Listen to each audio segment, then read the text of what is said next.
ನಾನು ಶ್ರೀಮಂತ ಅನ್ನುವ ದುರಹಂಕಾರದಿಂದ ಮೆರೆಯುತ್ತಿದ್ದೆ. ಆದ್ರೆ ನಾನು ಯಾರನ್ನ ನಂಬಿ ಅಷ್ಟೊಂದು ದುಡ್ಡನ್ನ ಕೈಗೆ ಕೊಟ್ನೋ, ಆತ ಈ ರೀತಿ ಮೋಸ ಮಾಡಿದಾಗ ಒಂದು ಕ್ಷಣಕ್ಕೆ ನನ್ನ ಹೃದಯವೇ ಒಡೆದು ಹೋದ ಹಾಗಾಗೋಯ್ತು. ಇಷ್ಟು ದಿನದಿಂದ ಯಾವುದೇ ಲೆಕ್ಕಾಚಾರ ತಗೊಳ್ದೆ ಸುಮ್ಮನಿದ್ದ ನನಗೆ ಅಂದು ಮದುವೆಗೆ ಹೋದ ದಿನ ನಾನು ಅಲ್ಲಿಯ ವಾತಾವರಣವನ್ನ ನೋಡಿ ತುಂಬಾ ಸಂತೋಷವಾದೆ. ಆದ್ರೆ ಅಲ್ಲಿ ನಡೆದ ಘಟನೆಗಳಿಂದಾಗಿ ನಿಂತಲ್ಲೇ ನಾನು ಕುಸಿದು ಬಿದ್ದ ಹಾಗಾಗೋದೆ. ಯಾಕಂದ್ರೆ ನನಗಿದ್ದ ಒಬ್ಬ ಮಗನ ಮದುವೆಯನ್ನ ಇಡೀ ಹಳ್ಳಿ ನೋಡೋ ಹಾಗೆ ಮದುವೆ ಮಾಡ್ಬೇಕು ಅನ್ನೋ ಕಾರಣದಿಂದಾಗಿ ಮದುವೆಗೆ ಅಂತ ಹೇಳಿ ನಾನು ತುಂಬಾ ಸಾಲವನ್ನ ಮಾಡಿ ನನ್ನ ತಮ್ಮನನ್ನ ನಂಬಿ ಈ ಜವಾಬ್ದಾರಿಯನ್ನ ಒಪ್ಪಿಸ್ದೆ. ಆದ್ರೆ ಆತ ಆ ದುಡ್ಡನ್ನೆಲ್ಲ ಉಳಿತಾಯ ಮಾಡ್ಕೊಂಡು ಮದುವೆಗೆ ಬಂದವರೆಲ್ಲ ಆಡ್ಕೊಳ್ಳೋ ಹಾಗೆ ಮಾಡ್ಬಿಟ್ಟ. ಮದುವೆಗೆ ಬಂದ ಅತಿಥಿಗಳೆಲ್ಲ ನನ್ನನ್ನ ನೋಡಿ ಹೇಳ್ಕೊಳ್ಳೋದಕ್ಕೆ ಇಷ್ಟು ದೊಡ್ಡ ಮನುಷ್ಯ ಅಂತ ಹೇಳ್ಕೊಳ್ತಾರೆ. ಆದ್ರೆ ಇರುವ ಒಬ್ಬ ಮಗನ ಮದುವೆನ ಇಷ್ಟೊಂದು ಚಿಕ್ಕವಾಗಿ ಮಾಡ್ತಾರಂತ ನಾವ್ ಅಂದ್ಕೊಂಡಿರ್ಲಿಲ್ಲ. ಮದುವೆಗೆ ಅಂತ ಬಂದವರಿಗೆ ಕುತ್ಕೊಳ್ಳೋದಕ್ಕಂತ ಹೇಳಿ ಸರಿಯಾಗಿ ವ್ಯವಸ್ಥೆ ಕೂಡ ಮಾಡಿಲ್ಲ. ಇನ್ನ ಊಟ ತಿಂಡಿ ಬಗ್ಗೆ ಅಂತೂ ಹೇಳೋದೇ ಬೇಡ ಎಂದು ಹೇಳಿ ಆಡಿಕೊಳ್ಳುತ್ತಿರುವುದನ್ನ ನೋಡಿದ ರಘುರವರು ಮುಜುಗರದಿಂದ ಅವರ ತಲೆಯನ್ನ ಬಗ್ಗಿಸುವ ಹಾಗಾಗುತ್ತೆ. ಇಂತಹ ತಪ್ಪಿಂದಾಗಿ ಅವರಿಗೆ ತುಂಬಾ ಪಶ್ಚಾತ್ತಾಪವಾಗುತ್ತೆ. ಆ ಸಮಯಕ್ಕೆ ಕೋಪ ಬಂದ್ರು ಎಲ್ಲರ ಮುಂದೆ ತೋರಿಸಿಕೊಳ್ಳದೆ ತಮ್ಮನ್ನ ತಾವು ಸಮಾಧಾನ ಮಾಡ್ಕೊಳ್ತಾ ಮದುವೆಗೆ ಅಂತ ಹೇಳಿ ಇಷ್ಟೊಂದು ನಂಬಿಕೆಯಿಂದ ಇವನ ಕೈಗೆ ದುಡ್ಡನ್ನ ಕೊಟ್ರೆ ನನ್ನ ಮರ್ಯಾದೆ ಹೋಗೋ ಕೆಲಸವನ್ನ ಮಾಡಿ ಬೇಡದೆ ಇರೋ ಖರ್ಚುಗಳನ್ನ ಮಾಡಿ ಬಂದವರ ಮುಂದೆ ನನಗೆ ಅವಮಾನ ಮಾಡ್ಬಿಟ್ಟ. ಇನ್ನು ಇವನು ಮಾಡಿರೋ ಕೆಲಸಕ್ಕೆ ಜನ ಆಡ್ಕೊಳ್ಳೋದ್ರಲ್ಲಿ ತಪ್ಪೇನಿದೆ ಎಂದು ದುಃಖ ಪಡ್ತಿದ್ರು. ಹೇಗಾದ್ರೂ ಮಾಡಿ ನನ್ನನ್ನ ಬಿಕಾರಿ ಮಾಡ್ಬೇಕು ಅಂತಾನೆ ಹೀಗ್ ಮಾಡಿದ್ದಾನೆ. ಅದು ಸಾಲದೆ ಆರ್ಕೆಸ್ಟ್ರಾ ಅಂತ ಹೇಳಿ ಬೇಕಾಬಿಟ್ಟಿ ದುಡ್ಡನ್ನ ಖರ್ಚು ಮಾಡಿದ್ದಾನೆ. ಇದೆಲ್ಲ ಮಾಡುವುದಕ್ಕೆ ನಾನು ಒಪ್ಪಿಗೆ ಕೊಟ್ಟಿರ್ಲಿಲ್ಲ. ಹಾಗಿದ ಮೇಲೆ ನನ್ನ ಕೇಳ್ದೆ ಇಷ್ಟೆಲ್ಲ ಮಾಡೋ ಅವಶ್ಯಕತೆ ಏನಿತ್ತು ಅವನಿಗೆ ಎಂದು ಹೇಳಿ ಬೇಸರದಿಂದ ಮದುವೆಯನ್ನ ಮುಗಿಸಿ ಮನೆಗೆ ಬರ್ತಾರೆ. ಆದರೆ ಮಗನ ಮದುವೆಗೆ ಅಂತ ಹೇಳಿ ತಗೊಂಡಿರೋ ಸಾಲಕ್ಕೆ ಮಗನ ಮದುವೆಯಾದ 4 ದಿನಕ್ಕೆಲ್ಲ ಆ ಸಾಲಗಾರ ಮನೆಯ ಹತ್ರ ಬರ್ತಾನೆ. ಯಾಕಂದ್ರೆ ರಘುನಾಥ್ ರವರು ಅವರಿಗೆ ಪರಿಚಯ ಇರುವವರ ಹತ್ರ ಯಾವುದೇ ಬಡ್ಡಿ ಇಲ್ಲದೆ ಸ್ವಲ್ಪ ದುಡ್ಡನ್ನ ಇಸ್ಕೊಂಡಿರ್ತಾರೆ. ಅದನ್ನ ಮದುವೆಯಾದ ಮೇಲೆ ಕೊಟ್ಟು ಬಿಡ್ತೀನಿ ಅಂತ ಕೂಡ ಹೇಳಿ ಭರವಸೆಯನ್ನ ಕೊಟ್ಟಿರ್ತಾರೆ. ಆದ್ರೆ ಆ ಸಮಯಕ್ಕೆ ಅವರ ಹತ್ರ ದುಡ್ಡಿರೋದಿಲ್ಲ. ಮೊದಲೇ ಅವರು ನಾನು ದೊಡ್ಡ ಶ್ರೀಮಂತ ಅನ್ನೋ ದುರಹಂಕಾರದಿಂದ ಮೆರೆಯುತ್ತಿರ್ತಾರೆ. ಅಂತಹದ್ರಲ್ಲಿ ಇದು ಅವರ ಮರ್ಯಾದೆಯ ಪ್ರಶ್ನೆಯಾಗಿರುತ್ತೆ. ಹೇಗಾದ್ರೂ ಮಾಡಿ ಅದನ್ನ ಉಳಿಸ್ಕೊಳ್ಬೇಕು ಅನ್ನೋ ಕಾರಣದಿಂದಾಗಿ ಅವರ ಕೈಲಾದಷ್ಟು ದುಡ್ಡನ್ನ ಕೊಡೋದಕ್ಕೆ ಪ್ರಯತ್ನ ಪಡ್ತಾ ಅವರ ಹತ್ರ ಇರುವ ಸ್ವಲ್ಪ ಚಿನ್ನವನ್ನ ಮಾರಿ ಸ್ವಲ್ಪ ಮಟ್ಟಿಗೆ ದುಡ್ಡನ್ನ ಕೂಡ ಕೊಡ್ತಾರೆ. ಉಳಿದ ದುಡ್ಡನ್ನೆಲ್ಲ 4 ತಿಂಗಳಲ್ಲಿ ತೀರಿಸ್ತೀನಿ ಅಂತ ಒಪ್ಪಿಕೊಳ್ತಾರೆ. ಹೀಗೆ ತಿಂಗಳು ಬಂದ್ರೆ ಸಾಕು ಮನೆಯ ಬಳಿ ಆ ಸಾಲಗಾರ ಬರ್ತಿದ್ದ. ಅಷ್ಟು ಇಷ್ಟು ಕೈಯಲ್ಲಿದ್ದ ದುಡ್ಡನ್ನ ಕೊಟ್ಟು ಉಳಿದ ದುಡ್ಡನ್ನ ಬರೋ ತಿಂಗಳು ಕೊಡ್ತೀನಿ ಅಂತ ಹೇಳಿ ಬಚಾವಾಗ್ಬಿಡ್ತಿದ್ರು. ಆದ್ರೆ ಹೀಗೆ ಎಷ್ಟು ದಿನ ಅಂತ ಮಾಡೋದಕ್ಕಾಗುತ್ತೆ? ಮಗನ ಮದುವೆ ಮಾಡಿದ ಮೇಲೆ ಮಗನ ಮದುವೆಗೆ ಸಾಲಗಾರನಾಗಿ ಮುಖ ಮುಚ್ಕೊಂಡು ತಿರುಗೋ ಪರಿಸ್ಥಿತಿ ಬಂದುಬಿಟ್ಟಿರುತ್ತೆ. ತನ್ನ ತಲೆಯ ಮೇಲೆ ಕೈ ಇಟ್ಕೊಂಡು ಇದೇ ಯೋಚನೆಯಲ್ಲಿ ವರಾಂಡದಲ್ಲಿ ಕುಳಿತಿದ್ದ ತಂದೆಯ ಬಳಿ ಮಗ ಬರ್ತಾನೆ. ಯೋಚನೆ ಮಾಡ್ತಾ ತಂದೆ ಕುಳಿತಿರುವುದನ್ನ ನೋಡಿ ಮಗ ಹೇಳ್ತಾನೆ, ಅಲ್ಲಪ್ಪ, ನೀನು ಈ ರೀತಿ ಕುತ್ಕೊಂಡಿದ್ರೆ ಏನು ಪ್ರಯೋಜನ ಹೇಳು? ನಿನಗೆ ಯಾರು ಹೇಳಿದ್ರು ಅಷ್ಟೊಂದು ಸಾಲ ಮಾಡಿ ಮದುವೆ ಮಾಡು ಅಂತ ಹೇಳಿ? ನಮ್ಮ ಯೋಗ್ಯತೆಗೆ ಎಷ್ಟಿದೆಯೋ ಅಷ್ಟರಲ್ಲೇ ಇದ್ದಿದ್ರೆ ಇದೆಲ್ಲ ಆಗ್ತಿತ್ತಾ? ಅದನ್ನ ಮೀರಿ ಶ್ರೀಮಂತಿಕೆಯನ್ನ ತೋರಿಸಿಕೊಳ್ಳೋದಕ್ಕೆ ಹೋದ್ರೆ ಹೀಗೆ ಆಗೋದು. ಈಗ ನೋಡಿದ್ರೆ ಈ ರೀತಿ ಯೋಚನೆ ಮಾಡ್ತಾ ಕುತ್ಕೊಂಡಿದ್ರೆ ನಿನ್ನ ಆರೋಗ್ಯ ಏನಾಗ್ಬೇಕು ಹೇಳು ಎಂದು ಮಗ ಹೇಳಿದ್ದನ್ನ ಕೇಳಿ ತಂದೆ ಹೇಳ್ತಾರೆ, ಇನ್ನೇನು ಮಾಡ್ಬೇಕು ಯೋಚನೆ ಮಾಡ್ದಿರ? ಇರುವ ಒಬ್ಬ ಮಗ ಅದ್ಧೂರಿಯಾಗಿ ಮದುವೆ ಮಾಡೋಣ ಅಂತ ಸಾಲ ಮಾಡಿ ಇದೆ. ಮದುವೆಯಾದ ಮೇಲೆ ಸೊಸೆಗೆ ನಾವು ಹಾಕಿರೋ ಒಡವೆಗಳನ್ನ ಈಸ್ಕೊಂಡು ಮದುವೆಗೆ ಮಾಡಿರೋ ಸಾಲನ ತೀರಿಸಬಹುದು ಅನ್ಕೊಂಡು ಮದ್ವೆನ ಗ್ರ್ಯಾಂಡ್ ಆಗಿ ಮಾಡ್ದೆ. ಅವನು ಬರೋ ವಾರ ಡೇಟ್ ಕೊಟ್ಟಿದ್ದಾನೆ. ಅವನು ಹೇಳಿರೋದನ್ನ ಸರಿಯಾದ ಸಮಯಕ್ಕೆ ಕೊಡದೆ ಹೋದ್ರೆ ಮನೆ ಮುಂದೆ ನಿಮ್ಮ ಮರ್ಯಾದೆನ ತೆಗಿತೀನಿ ಅಂತ ಬೇರೆ ಹೇಳ್ಬಿಟ್ಟು ಹೋಗಿದ್ದಾನೆ.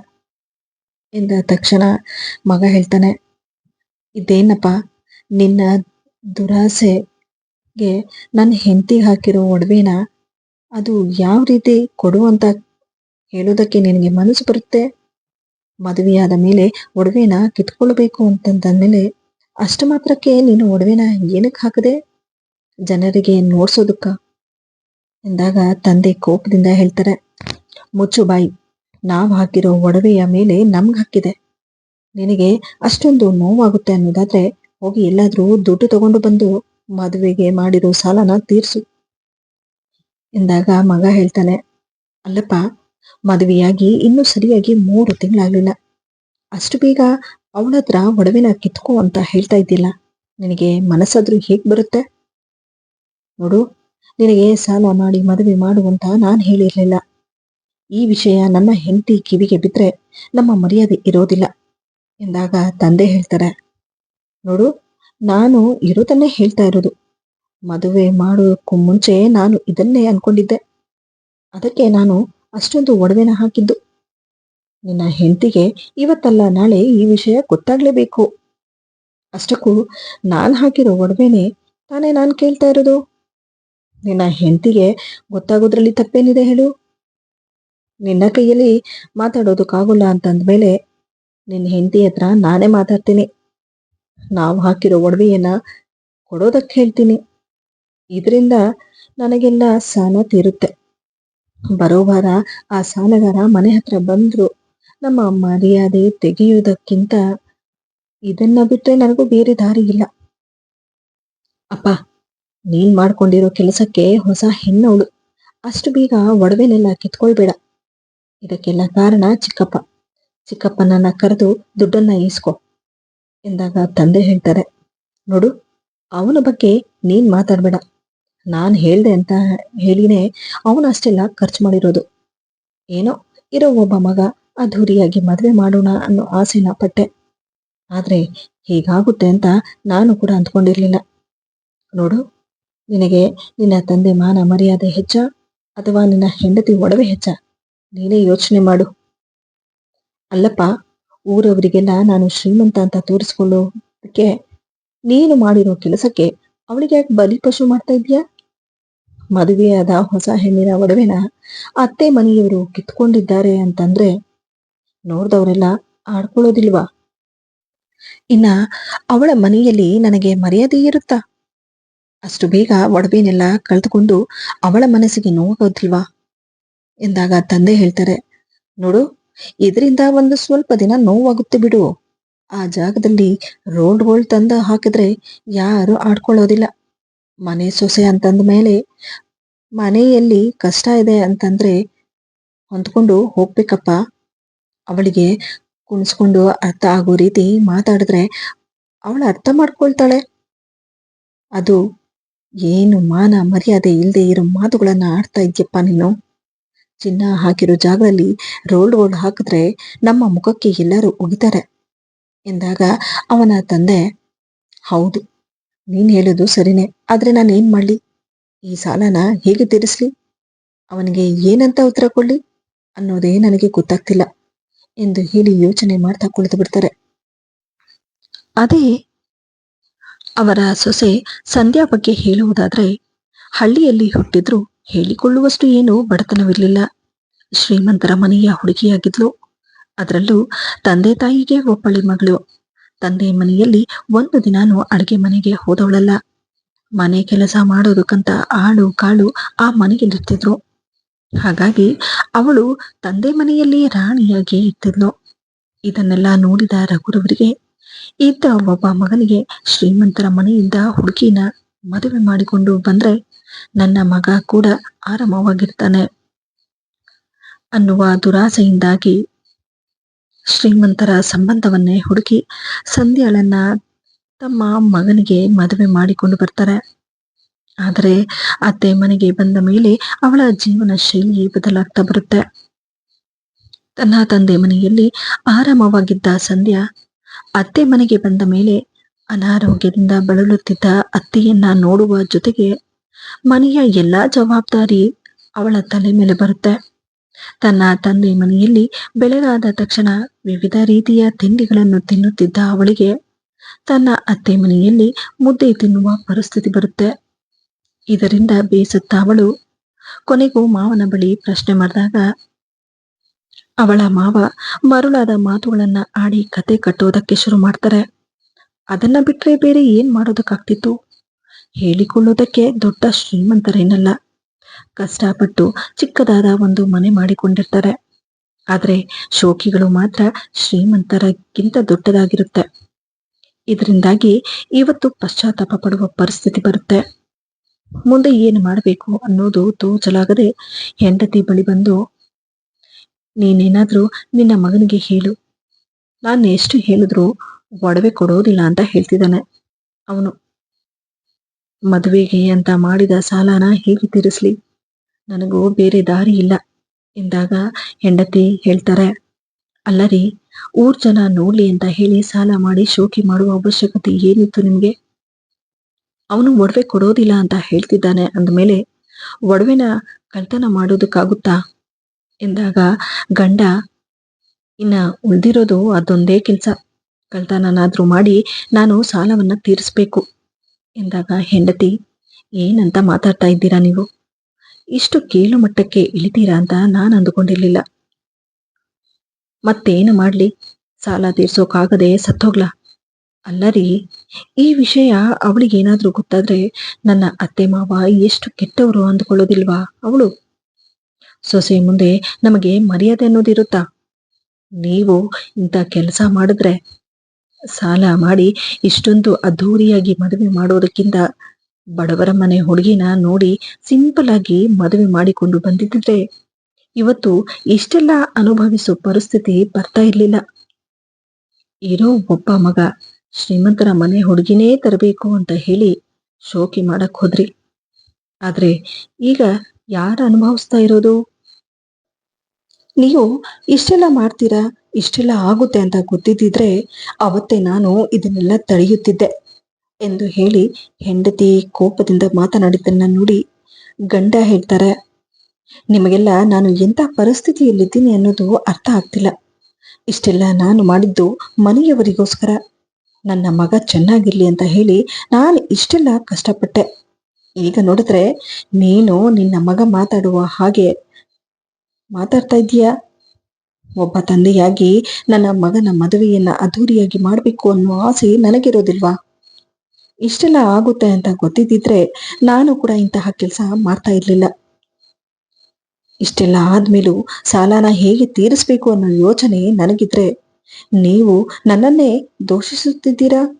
ನಾಳೆ ದಿನ ಸಾಲಗಾರ ಮನೆ ಹತ್ರ ಬಂದು ಕೂಗಾಡ್ತಾ ಸಾಲ ಕೊಡಿ ಅಂತ ಕೇಳಿದಾಗ ಅಕ್ಕಪಕ್ಕದವರ ಮುಂದೆ ನನ್ನ ಮರ್ಯಾದೆ ಹೋಗುವುದಕ್ಕಿಂತ ನಾನೆಲ್ಲಾದ್ರೂ ಹೋಗ್ಬಿಡ್ತೀನಿ ಎಂದು ಹೇಳಿ ಕೋಪದಿಂದ ಅಲ್ಲಿಂದ ಎದ್ದು ರೂಮಿಗೆ ಹೊರಟೋಗ್ತಾರೆ.